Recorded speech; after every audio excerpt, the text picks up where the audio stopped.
All right, back here on the Mark Haney Show. I'm not Mark Haney, I'm Rick Spencer, but we are joined obviously by the host, Mark Haney, and we're taking some time here to learn about you, Mark, and thank you so much for sharing these stories.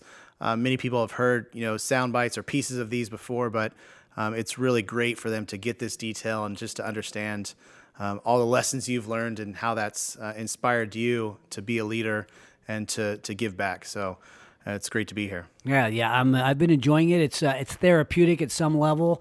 I think it's helpful to kind of think back, because when you're going through challenges, you're just in the fight. And I think when you look back at it years later, there's lessons that can be sort of gleaned from those moments. So hopefully it's helpful to people to hear me sort of confess some sins and take and get some takeaways about building businesses and building teams and failing and all the things that you don't like to admit when you're going through it, but now you sort of look back and it was probably blessings in disguise. Yeah. So we're talking now about the next chapter, Northern Video. In the last episode, you set up, really how Northern Video became, part of your business with Paul, and, how that really took off.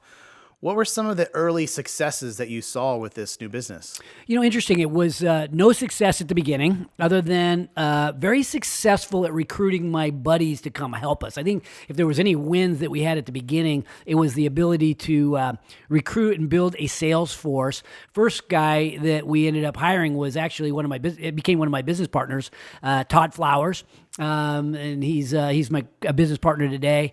The other one was a buddy from high school. He became a business partner as well, and so on. So we recruited our friends from high school and that we knew that were in sales businesses. And then we also recruited a lot of our video store people to help us sort of sell our way out of this. And I think that's an interesting thing. So I think that we were successful in being able to drive revenue, right? Which is kind of an interesting thing. You think about most people think about profit, right? Well, we were highly focused on revenue growth. Figured if we get enough revenue growth, then we'd figure out a way to, scale back at some point and make it profitable, right? Kind of like Amazon does, right? They weren't profitable for the first several years, and then now they're very profitable, right? So you get some critical mass, and then we'll worry about the profits later.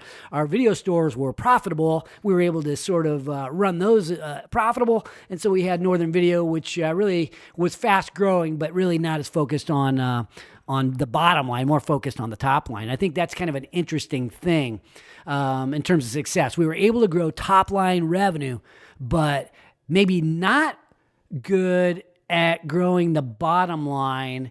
And I think during that growth period, it exposed some weaknesses from the president of the company, myself, right? We discovered a lot of weaknesses in my leadership during those first several years of growth. Yeah, tell us about some leadership lessons that you learned. I think the one thing that, to set the backdrop, we had 12 video stores, and we had this company that had, when we bought it, was doing just a couple million in sales with just a small handful of employees. We had got ourselves up to about 35 million in sales, not really making money, probably breaking even. But we were pretty good at borrowing money, so we had borrowed another $6 million somehow. And my brother was good at finding a way to have us borrow money, so we borrowed another $6 million. So we're still in debt from the video store purchases. Now we're in $6 million in debt in this company that's doing about $35 million in sales, but not really profitable. And so what do you do? And I think one of the lessons I learned was don't manage from the press box, right? So if you can imagine this guy that's sort of been in the trenches on video stores and, with his dad's TV shop, and then now he's also overseeing this other company that's up to 35 million in sales. At this age, I'm probably 32, 33 years old, still a young guy. and kind of trying to manage the video hardware sales, the Northern Video piece, plus the video software sales to a profit, right? And how do you do that from one central office? And so I would, on the weekends, I'd go hang out at the video stores and kind of go around and visit all of them, drive around with my right-hand man and kind of oversee him. We had created a general manager for all those businesses, and he did a good job running them real lean. And then we had found a way to sell, right? So, but here I am, sort of maybe working, sort of as more of like an executive from the press box. And growing pains began to kick in. You get up to 35 million in sales, right? You can imagine growing pains with purchasing and so on. But when we had maxed out our credit line, it was like, okay, it's time to get profitable, right? So we knew there were growing pains, but we didn't really have time to focus on, how to fix the systems. We figured we'd just sell our way out of it, right? It had worked up to that point.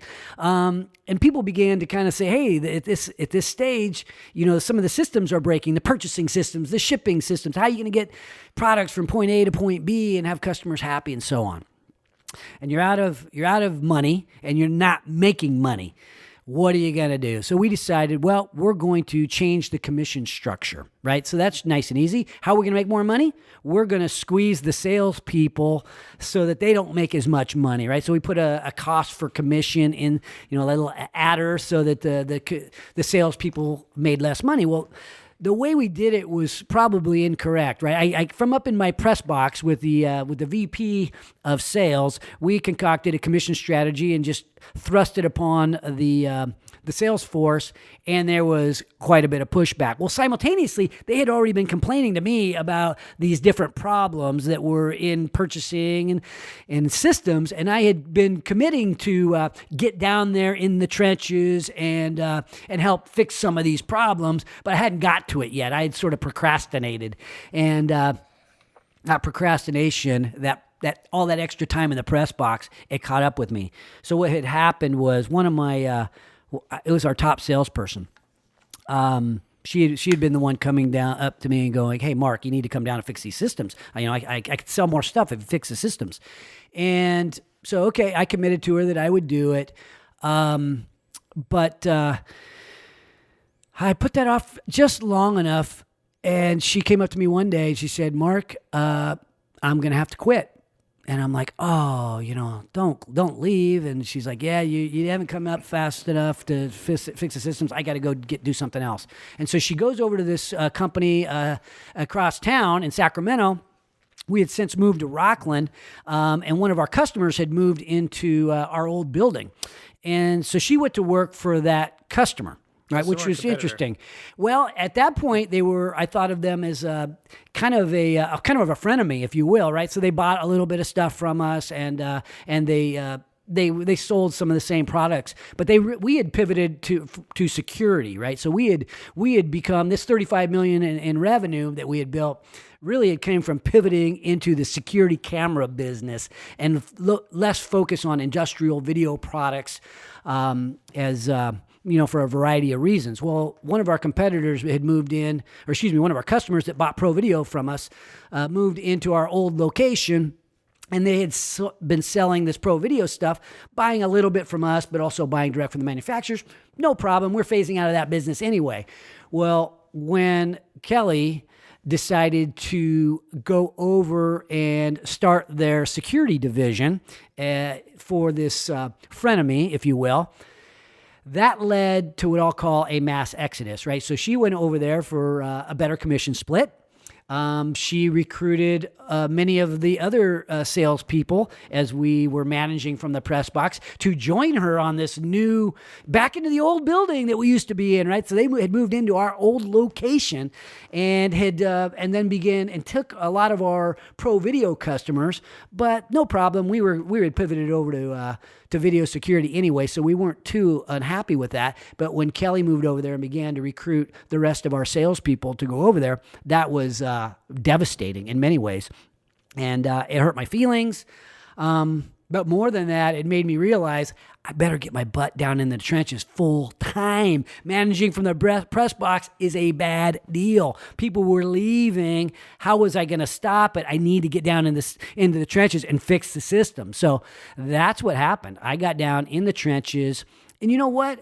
me getting down in the trenches didn't fix things overnight. I wasn't able to fix every system overnight. But what ended up happening during that period is probably the thing that really took us to the next level.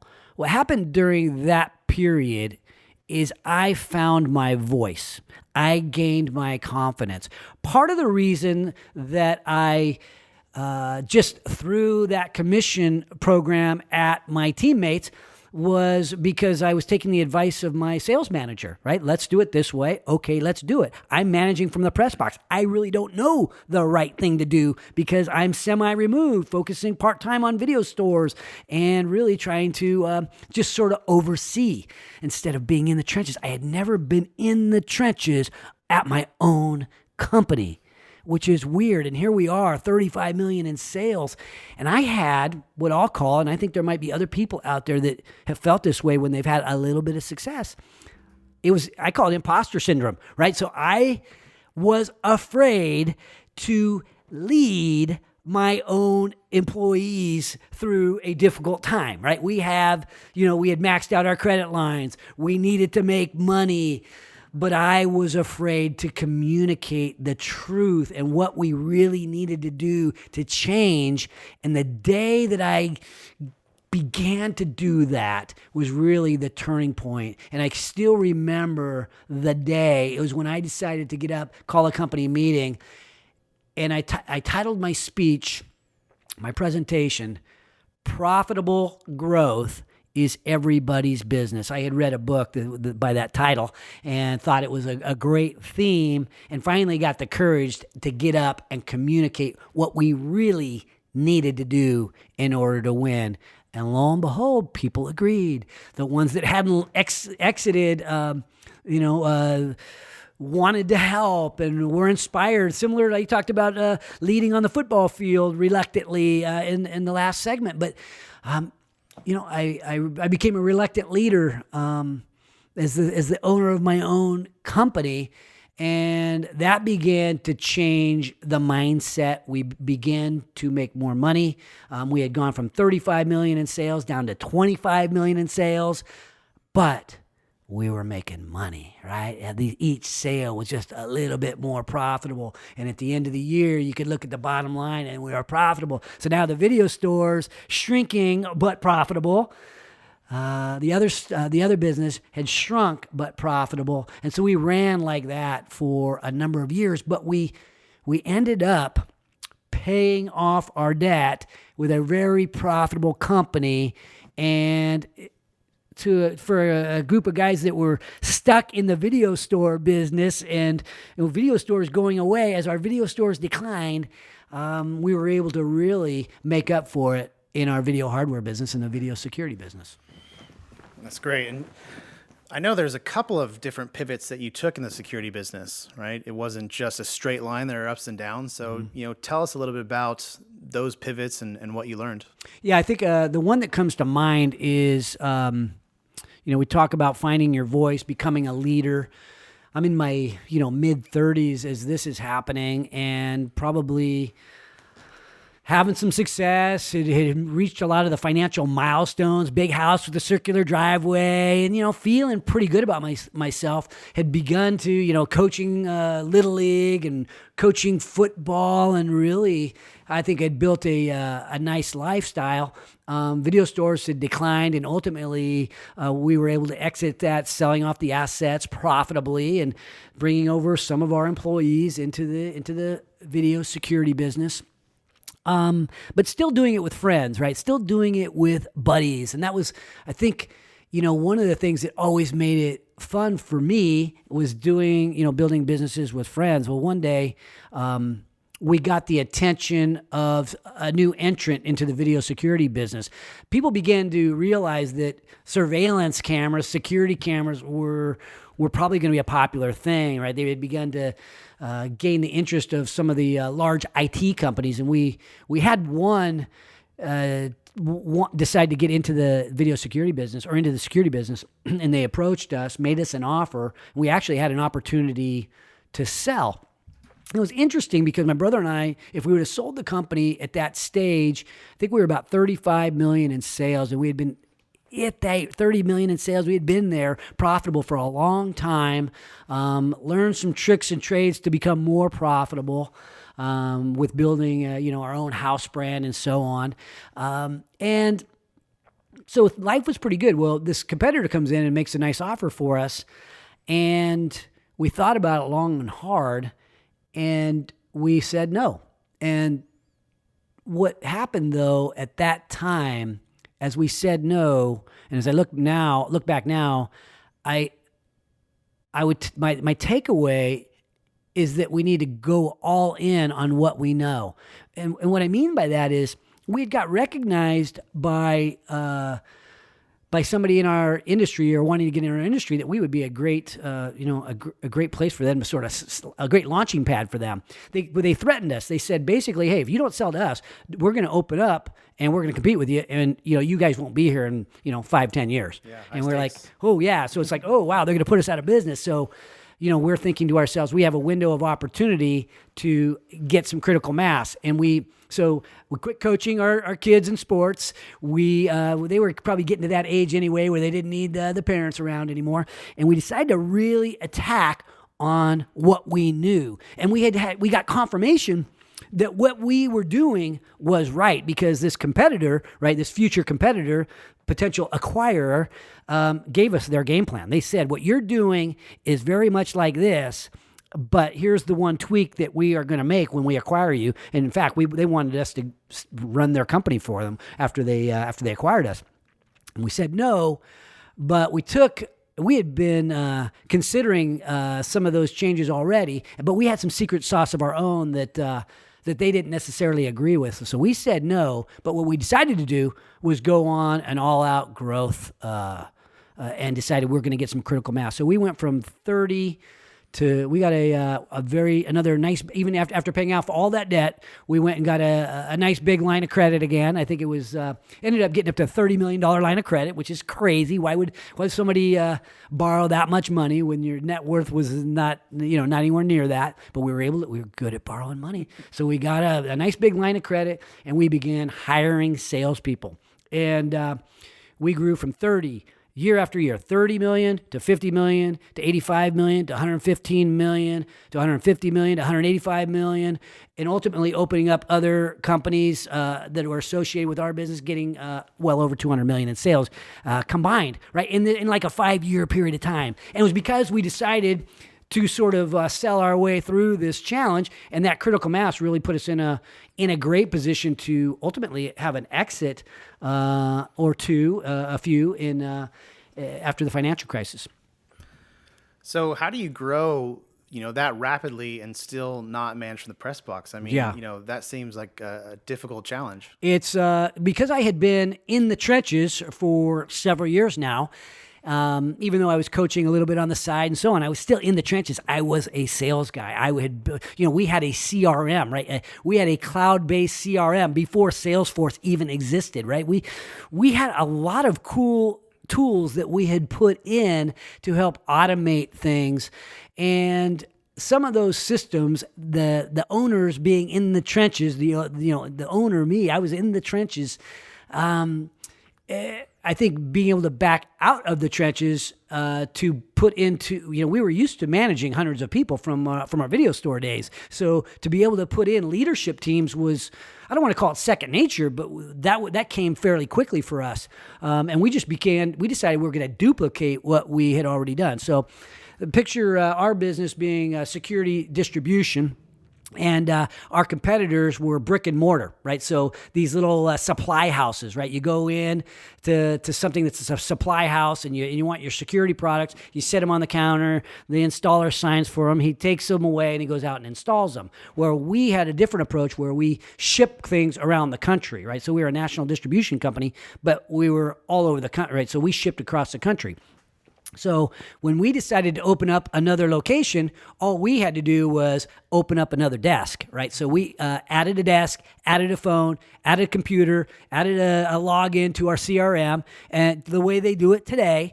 And we were able to basically create this Salesforce, inside Salesforce, that was a heck of, we could open up a store in Tulsa, Oklahoma, and, all we had to do was hire somebody, right? Where normally you have to do a big grand opening and, go out and get real estate and stuff like that. So we were able to create the first, centralized distribution model in the security industry, and it was highly successful. So we did it by having good technology partners. Nice. I mean, when we think about the virtual world now, it sounds like you were kind of on the bleeding edge of some of that stuff. How do you think that you gain these customers not being there, shaking their hands, and you're on the phone and you have that relationship, but you don't. We had built a business that way. We gave good phone, if you will, right? We were good on the phone. We had built our business that way.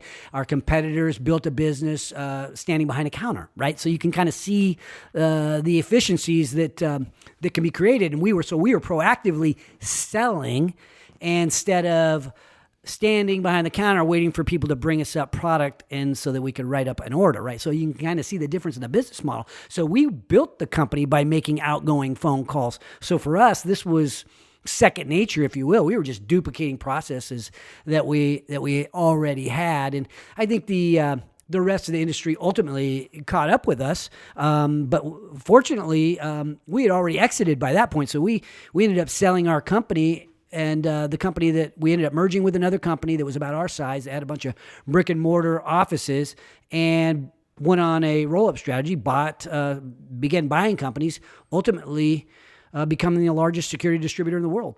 Yeah. I don't know if I answered your question, though. You did. Okay. Yeah, I mean, you gave good phone, right? Yeah, so that's... I think we'll make a T-shirt. So... many entrepreneurs want, they're striving to achieve that exit. You told us already about one offer that you passed on, and good fortunes and a lot of hard work later, you've increased the value, and now you get to a point where you do exit. So tell us about that experience as an entrepreneur, because you've put so much into this company, building and sacrificing and doing these things. There's got to be, there's the financial decisions, there's the emotional decisions. You think about your family. Walk us through that experience. Yeah. So this was a decision that didn't go the way that I wanted it to. And what I mean by that is, as I found my voice, and as we scaled through $100 million and we created a new goal, and we called it the $1 billion dream, right? So this was sort of the idea that as you grow, right, you promote from within, and there's all kinds of opportunity that happens for your teammates. And that's what really inspired me. And it's what inspires me today. Is opportunity through commitment and hard work. And when you see your teammates go from making minimum wage, let's call it, at a video store, to buying their first house, to even gaining financial independence, that's really gratifying. And I think it's good. And I think that's what a lot of people don't think about when they think about small business. When a small business succeeds, it's good for a lot of people. And so to me, it was really gratifying. So we had this $1 billion dream, and our entire team was sort of rallying around that. And so the exit of our company wasn't intended to be an exit. So we were merging with another company about our size. My goal, I was the president of the new entity. We simultaneously were able to take some chips off the table because private equity had infused capital into the company and to the owners of the two companies. So we merged with a company out of New York, and the CEO was to groom me to be the president, the future CEO.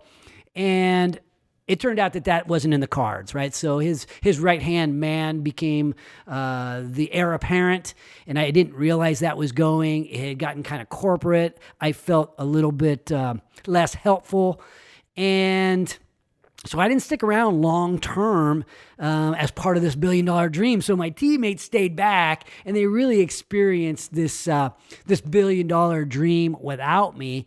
I was left to really go figure out something new. And it wasn't what I expected to do, but I just decided not to stay with it for the good of my teammates and for the good of the organization and really for the fun of life. I didn't know what I was going to do. So as I exited, it really created this new thing. And I was for several years, I was lost, right? Not knowing exactly what I wanted to do. And, I spent the first few years trying to figure that out. And I think there's lessons in there. But I think the lessons around selling your company is once you give up control of your company, you can, I guess, expect naturally the word, giving up control. That's what happens. And as I gave up control, the business took on a direction that it wasn't best for me. It wasn't best for what the way I wanted to take the company. And so I guess that's the lesson is make sure you get enough chips off the table when you give up control of your company. Luckily, we did get enough so that my brother ended up retiring. I ended up with the decision not to retire, but to find a new entrepreneurial goals. And so I guess I'm still kind of discovering those today. Yeah. So when you think about, creating that $1 billion dream and then, having that plan, not, you not be part of that plan, what kind of lesson can you think about for entrepreneurs? I mean, obviously it's, I think you said it, if you're going to give up control, make sure you're, that there's some value extracted, right? Like don't give up control and not extract value. But I can see a lot of emotion in that. I can see a lot of pride. If you were to do anything differently based on that lesson, what would it be? Good question. So I think the one thing that I would say is anybody who's contemplating the sale of a company can expect some stress around the sales process, right? So in our particular case, we merged with another company. We hired an investment banker, ran a process. Many people placed bids. You want to create an auction so that you can maximize the value and so on. That's the kind of thing that happened in our deal. But the due diligence process and all of these things that are new to you, if it's the first time you're selling a company, it's pretty stressful. And many, it can get dragged out, and you have highs and lows throughout that process. There's a road show, which is kind of fun. The offers may seem fun. The due diligence sucks, right? So there's these things that are part of the ups and downs. But when the money clicks over and hits your account, that's a great feeling. But for me, I think that feeling was gratitude for the people that had got me there, got us there, my brother and I. So I had this short feeling of gratitude, the short feeling of, I guess, a success, if you will. And then it was grinded, get back to work. And so as we got back to work, that's when I think a new set of lessons happen. And that's really the life after. So I learned a little bit about, roll-up strategies and integrating two companies, which is really difficult. But I think the one thing, and this is probably, this is why one person needs to be in charge of every company. And so when you have a California company and a New York company merge and, and you think it's going to be a merger of equals, well, let me tell you, folks, there is no such thing as a merger of equals. We got acquired, not by a private equity company, but by a company out of New York that was part of a merger of equals, but really one company ends up becoming the dominant company, which means one leadership team becomes the dominant group. And it's better for the old leadership to fall in line, right? Or the acquired leadership to fall in line. That's what's best for the company. And I think, I didn't fight that. And I think I'm glad I didn't. I wanted that to happen seamlessly for my friends, for my teammates, for the good of the organization. That's what we want. That's what we allowed to happen. And we left, and we wish them a ton of success, and they had it, right? It was the best decision. It ended up being a great decision for most of our teammates, and for the people that were the shareholders of the company did well. Yeah. So as we start to wrap this chapter on Northern Video, you scaled this company, you exited, you had a ton of lessons, and you started to preview, our next chapter, our next episode, as we start to look at what you did next, and that's really exciting. When you think back to Northern Video and the story of, you leading Northern Video, what was your proudest day? Oh, that's interesting. I don't know that I could come up with the proudest day. Scott's smiling in the background, so it must have been hiring him. Maybe Scott remembers it. There were several proud moments. I mean, when we crossed the $100 million threshold and we created a profit sharing account, there was a number of people that bought their first house. So every time we had one of our teammates take a step in the right direction, that was certainly very meaningful. And one of the things that I did is I was in the trenches with my teammates, right? At one point I became in the trenches, and I met through our growth trajectory, I met with every new employee on day 1, day 3, day 30, day 60. I talked about communication rhythms on other shows, but that friendship that you have, that relationship that you have with every single, we got up to like 300 employees in multiple states and so on. And those friendships that you have with your employees really are most meaningful. And I'm so proud of the friendships. And when you see your friends succeed, those are proud moments. And all this staying in touch with them as they, as I met them on day 1, and as we reached certain milestones, these were super proud moments. As in our current mission statement ends with, as they succeed, we succeed. A lot of times I talk about entrepreneurs, and I think about that with all the people in my life, whether it be our employees, whether it be my business partners, whether it be alliance partners with our show and stuff. Like, as they succeed, we succeed. And every time somebody succeeds, I never think of it as a zero-sum game. I always think of it as, when your neighbor succeeds, it's good for the neighborhood. And so I love seeing people succeed, and ultimately that desire to be around success and share in other people's success stories was really what prompted the podcast in the beginning. Yeah. So seeing other people succeed makes you feel proud. It does. I'm proud of my hometown. I'm proud of my companies. I'm proud of my portfolio companies. We just had one exit the other day. One of my portfolio companies had a really, really nice, successful exit and sale of a company. And it's like, wow, I get to live vicariously through my business partners. There's nothing like it. I've got the coolest job in the world, and and I think really we're in a time of crisis, the COVID-19 crisis, but there's all kinds of opportunity all around us if we know where to look and we know how to attack. So, I tend to live in finding out how we're going to win and celebrating the wins, and instead of focusing on why we can't do it, I love focusing on how we can and what the dream can be, and how to get from point A to point B on achieving our dreams.